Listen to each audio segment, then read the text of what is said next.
Hello, everyone.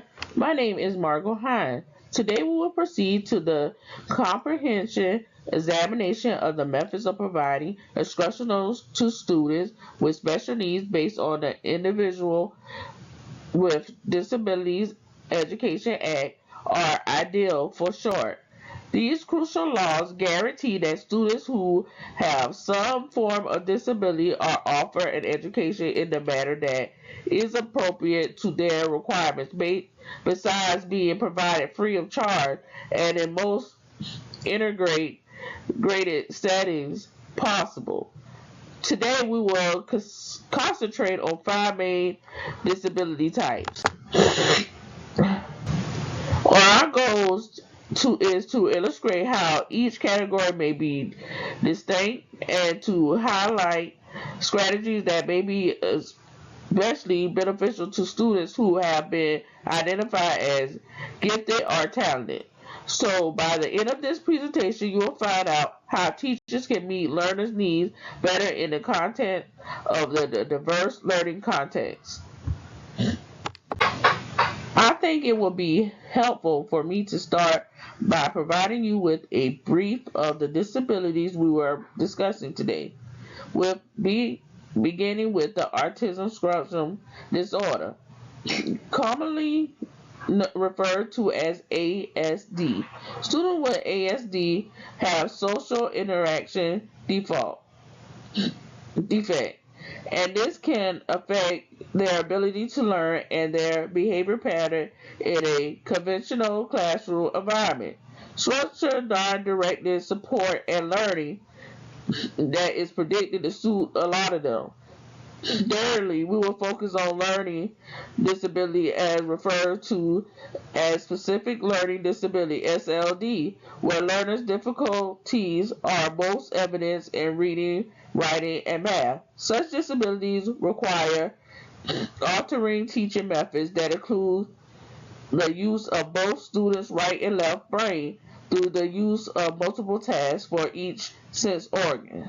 Emotional disturbance involves students who may have increased challenges in managing their emotions and behavior. This can hamper their performance in academics, performance programs, and have an impact on interaction with other children. Lastly, there are children with speech or language impairment who are difficulties with speech, motor control, or with language proceeding. They have significant difficulties in communication and frequency in social integration.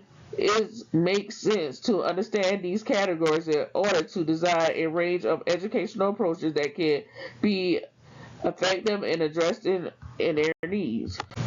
Differential instruction strategies for ASD. Technology strategies utilize visual schedule apps and interaction learning tools to provide structure and enhancement in the communication. UDL strategies employ flexible workstations to provide multiple ways to engage and content and accommodate sensory and sensitivity and diverse learning needs. Behavior strategy integrates social stories and role play activities to improve social understanding and peer interaction skills. When you implement UDL and technology across the categories, gifted and talented leverage advanced online platform for project-based learning and digital collaborations to enrich learning and peer interaction.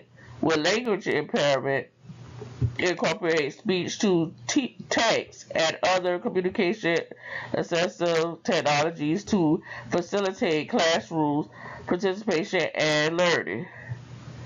Emotional disturbance utilize an app for emotional regularization and create designs calm spaces in the classroom to support self-management. And specific learning disability apply text to speech software and digital organizers to aid in information processing and organizing. After all, in conclusion, understanding the address to diverse needs of the students under the ideal is crucial for fostering an inclusive learning environment. In our encouragement, educators are encouraged to apply these differential strategies to support all students, particularly those who identify disability, to reach their full potential.